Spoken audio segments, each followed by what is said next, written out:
இதயங்களில் வாழ்கிறார் எங்களுடைய தலைவர். நம்முடைய இறுதி இலக்கை அடைவதற்கு உறுதியை தருவது நம்முடைய உறுதிமொழிதான். பவித்ரா அவர்களை வருக, உறுதிமொழி ஏற்பை வாசித்து தருக. அனைவரும் எழுந்து நின்று இந்த உறுதிமொழியை ஏற்றுக்குவோம்.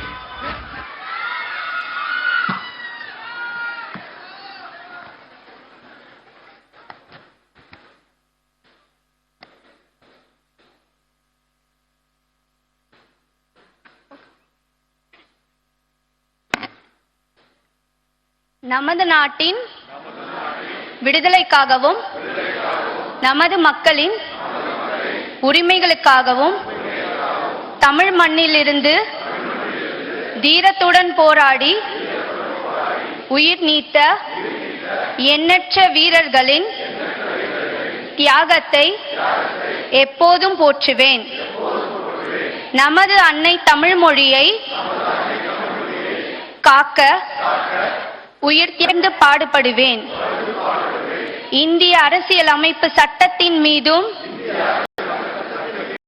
இறையாண்மை மீதும் நம்பிக்கை வைத்து அனைவருடன் ஒற்றுமை, சகோதரத்துவம், மத நல்லிணக்கம், சமத்துவம் ஆகியவற்றை பேணி காக்கின்ற பொறுப்புள்ள தனி மனிதராக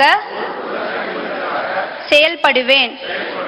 மக்களாட்சி, மத சார்பின்மை, சமூக நீதி பாதையில் பயணித்து என்றும் மக்கள் நல சேவகராக கடமையாற்றுவேன் என்று உறுதியளிக்கின்றேன்.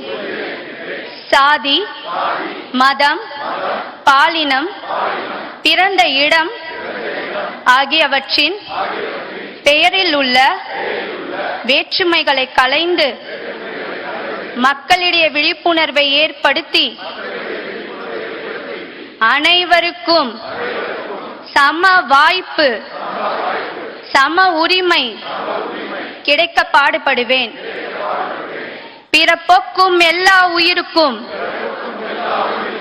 என்ற சமத்துவ கொள்கையை கடைபிடிப்பேன் என்று உளமாற உறுதி கூறுகின்றேன்.